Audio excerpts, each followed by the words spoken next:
what's up, you guys? This is Montell Jordan, and this is how he do it. You got it locked on right now to YouKnowIGotSoul.com. Good morning, Tom. This is Montell Jordan speaking. How are you today, sir? Hey, Montell. I'm good. How are you? I'm fantastic. First of all, just want to talk about the new album you released, Shake Heaven, last month. For those who haven't heard it yet, what can we expect to find on there? I would say, first of all, the album is a hot album. I think it's not just a hot Christian album. I just think it's a hot album, and part of the design behind the album was with my experience in the world creating quote-unquote secular music.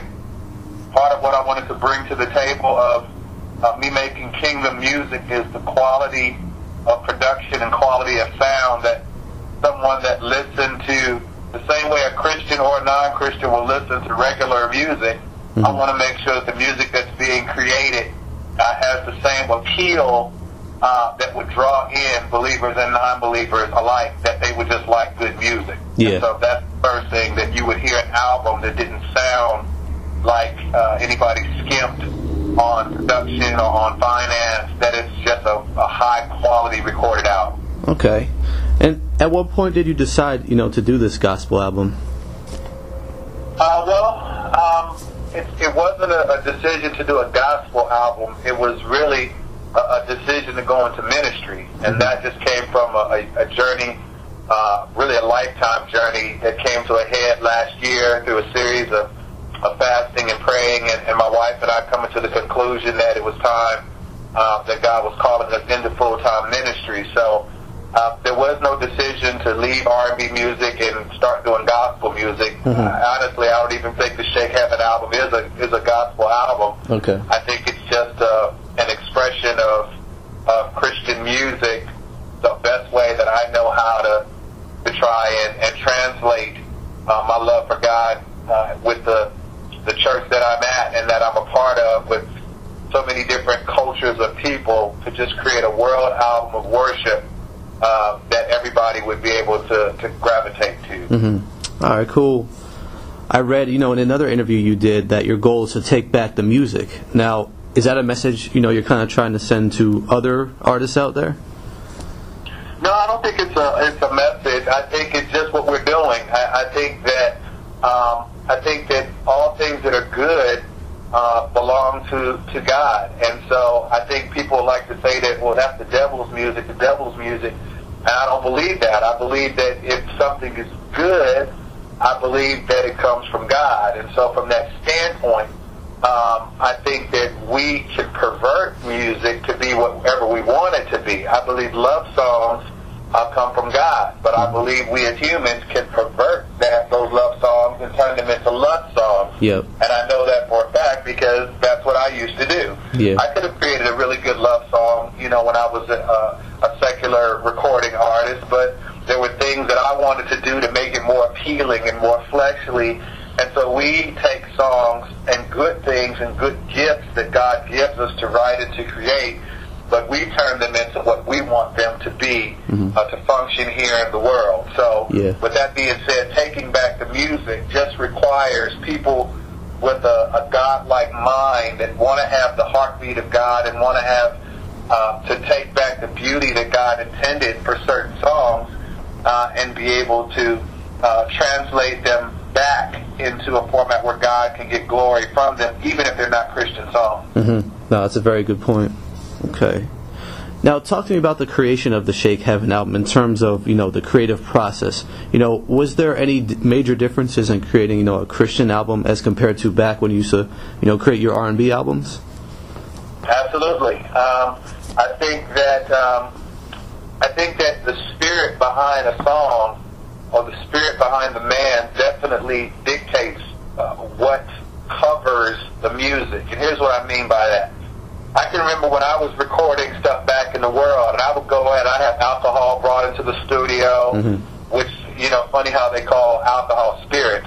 Yeah. But I would have, whatever my alcohol was, and if I was creating a lustful song or whatever, I had a spirit of lust that I had to be present so that when I created the music, that spirit would be over the music. In the same way that I used those spirits back then, I'm just honored. I'm grateful that God would transform me to want to use His Spirit to create the music that I'm creating now. So what we would do is we would get together and we would pray and we would fast and we would ask God how He wanted to be honored in the music. And when we came into the studio, that's the Spirit that would show up and give us the right words and the right melodies and the right harmonies to create this music. So the same way, the same functioning of using Spirit, the Word of God says we worship Him in spirit and in truth. That's what we gravitated to and we held on to for the creation of this album. We wanted everything that we did to be worshiping Him in spirit and in truth. And I think that's what we tried to capture on the Shake Heaven album. Mm-hmm. All right, cool. And now, since you've kind of gone away from R&B, what's the reaction been like from your fan base? Those who have been with you, I guess, since the beginning. Have they been overly supportive? Talk about that. It's interesting that everybody, I think a lot of people want to go to heaven, but nobody wants to really do what it takes to get there. And what I mean by that is, if I came out today on Twitter or whatever and said, Montel Jordan back at R&B, got the hottest album ever, I could have, thousands and thousands of hits, maybe millions of people interested that knew me from back then. But when I go and I say I'm sold out for Christ now, you have very few people that actually step out there and say, wow, I'm following you here or I'm following you there. If I say I'm on my way to hell and this is the hottest thing ever, a lot of people will follow. When I say I've changed my direction and I know the truth about God and what He wants for our lives, and I try and lead people a different direction, there's not a lot of folks willing to go that way, or at least openly profess that they're willing to go that way, which leads me to understand the scripture that, the gate or the pathway to hell is wide, and there's a whole lot of people on it, and the pathway to heaven is very narrow, and few people choose it. I see that, daily, and it hurts me, but it just shows me that God is real and His Word is truth. Yeah, that's a shame. Okay. Well, in terms of your peers in the industry, what type of reaction have you seen? I have peers in the industry who are watching, and they're watching me quietly. Yeah.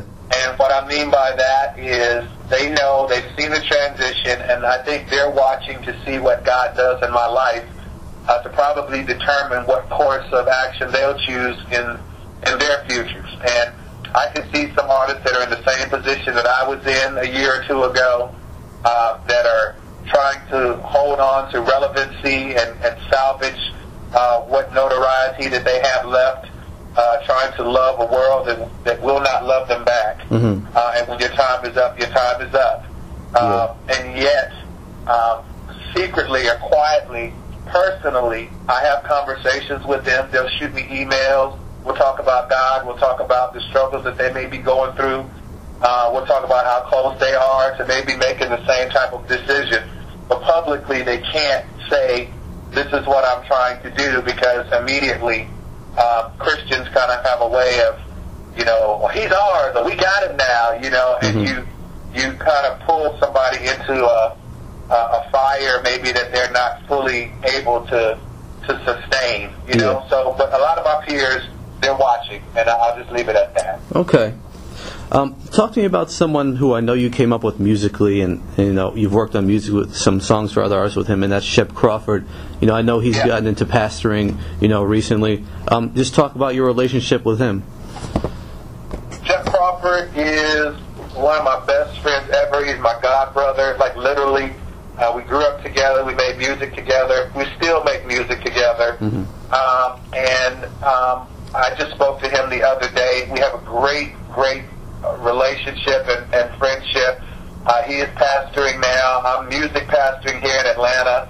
Our transitions came about a year apart, maybe a little over a year apart, which is interesting too. But I think we still have a desire to create music together, whether it be Christian music, whether it be music that anybody who's Christian or non-Christian can listen to. I think that part of taking back the music requires God people to create the music that we listen to. For example, Tom, the Happy Birthday song that we sing on everybody's birthday is not a Christian song. It doesn't glorify God. It wasn't created to glorify God. It's just a song, because to every time and everything under the sun, there's a season for everything. A time to laugh, a time to cry, a time to live, a time to die. There's a time for everything. And so when it's somebody's birthday time, there's this song that goes, happy birthday to you.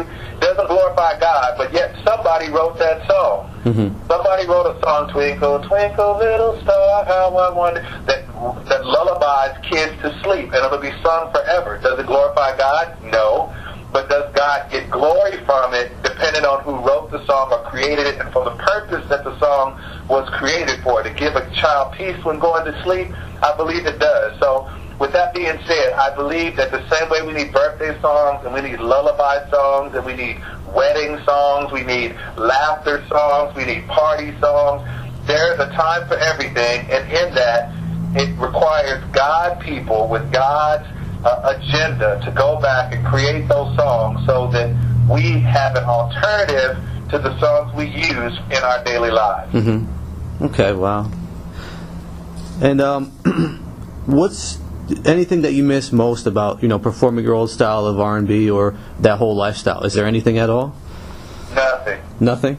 I miss nothing. My mind was so twisted back then, man. And I was so lustful, and everything about what I was trying to do like that was literally a whole different Montell. I don't have those. I get more joy out of seeing people focused and looking toward God than I did when they were looking toward me. Yeah. I do not miss it at all. That's beautiful. Okay.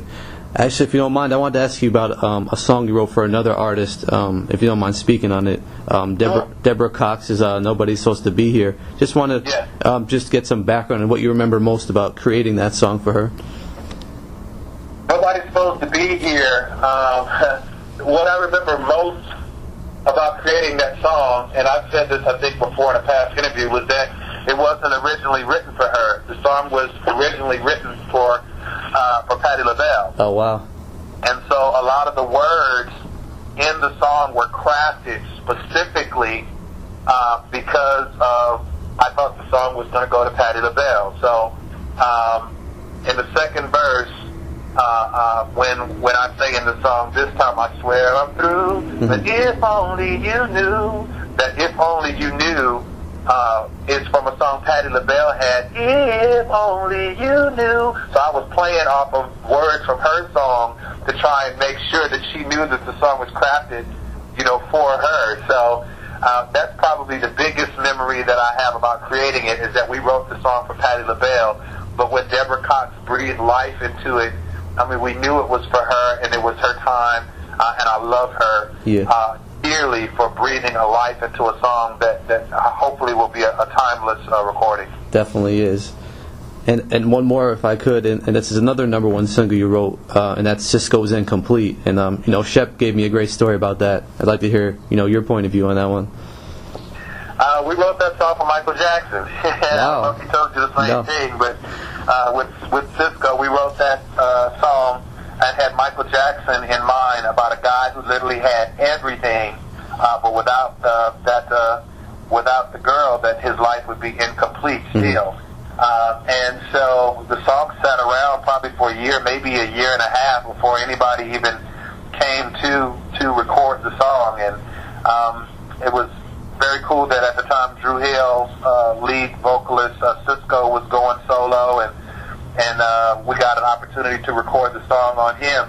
But originally, the best thing that I remember about that song was that it was recorded for Michael Jackson. I think I even demoed the song, because nobody will ever hear it, but I actually sang the song like Michael Jackson would sing it. And there's probably a version of that somewhere in Shep's archives. Oh, wow. Very cool.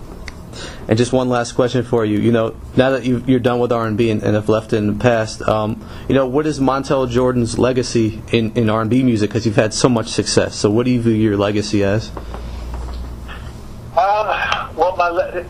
There's two answers to that. One, as far as my legacy with R&B, You know, I mean, there's a ton of stuff, you know, whatever, being nominated for a Grammy or MTV award or having, you know, the Def Jam's first #1 record. I mean, there's a bunch of different world accolades that come along with This Is How We Do It, you know, but I think that all those things don't necessarily deal with a legacy. I think my legacy will deal with what comes after I left the R&B industry.